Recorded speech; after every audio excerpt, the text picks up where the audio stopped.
I'm Brandon Leonardo. I did Chapter 1, Common Challenges, Commonwealth. It's about the problem that presents is crowded Earth, not just in terms of like population, but also like the resources that we have. Population is one of them. About how a whole sixth of the world lives in a state of extreme poverty. And some of the other problems not related to like the overcrowding. The crowdedness of the Earth, or like the U.S. is, how it goes against global opinions. It sort of polices the world, and then such as like how we sometimes help coups and help overthrow nations. Like with the Bay of Pigs and such were some of the examples in the chapter. The solution would be global cooperation, which means that to work together, I guess. But the chapter states that how to achieve it is, in order to achieve it, we have to focus on more researching like sustainable energy. We have to try and work for peace, and if we achieve peace, we have to work to sustain it, because it isn't. Once you achieve peace, there's still a chance that it may be broken.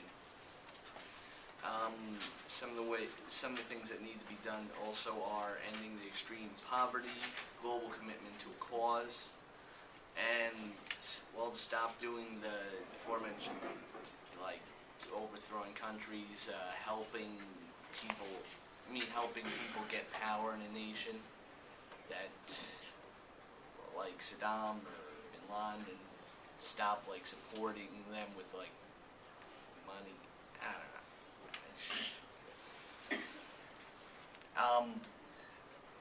Just work together, I guess. I can't think of it anymore.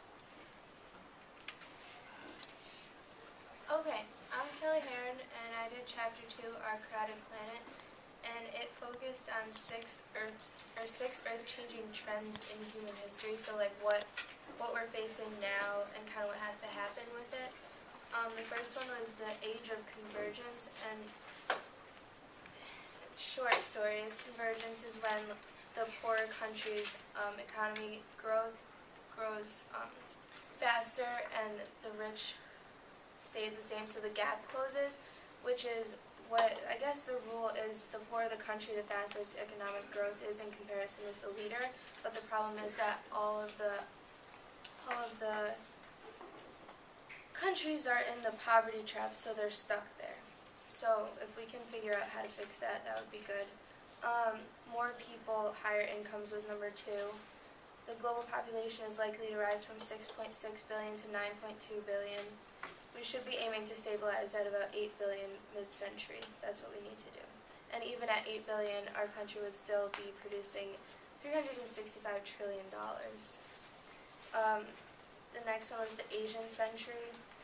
A lot of it focused on how Asia is, there's no question that it's going to be our next world leader, but the problem is that changing fortunes of leading powers may cause friction between America and China and cause problems.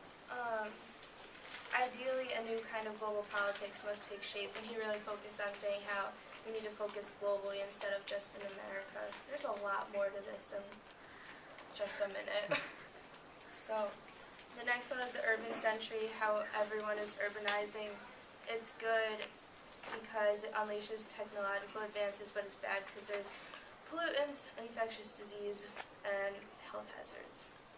The next one is environmental change. Every ecosystem is at risk right now. What needs to happen is we need to focus on technology that can help the environment so that both can make advances.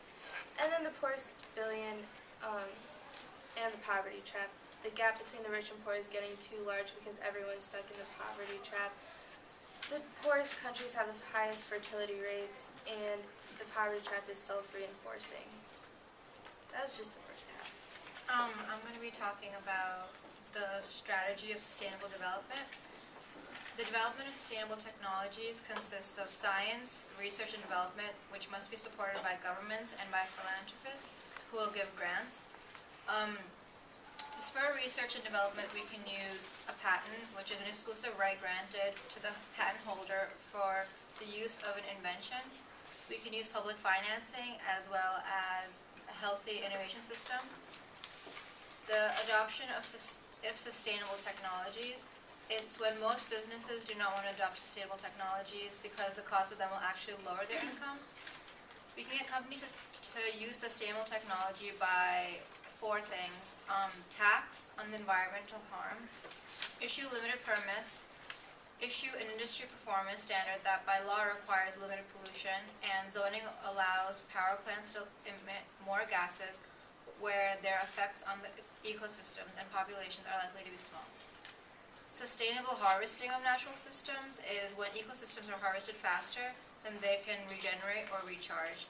The underlying resources are depleted and sometimes to complete collapse.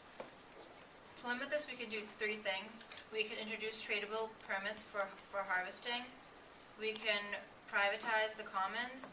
We can also use our community to base management of ecosystems such as forests, grasslands, etc. And the community agrees on how to allocate resource use within the community. Overcoming the impatience of the market includes social choices which might lead to the depletion rather than sustainable management. Since money in the pocket today may be worth more than the same amount in the future, the decision will be to sell now instead of focus on keeping the product around longer so that more can be sold in the future. The problems that they face are the market price of species will not reflect the species' societal value as part of Earth's biodiversity.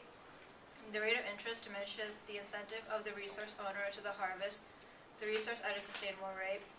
But the solution is when public policy can intervene and align private interests with sustainable development. Toward a sustainable population is when families do not take into account the social costs of added children, but instead think of themselves in old age security. Fertility rate is dependent on cultural norms, availability of contraception, cost of children, etc.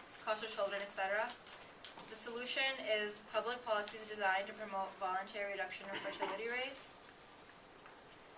Ending the poverty trap consists of the solution to ending poverty is to empower the poor because they are unable to purchase the necessary technologies to empower themselves.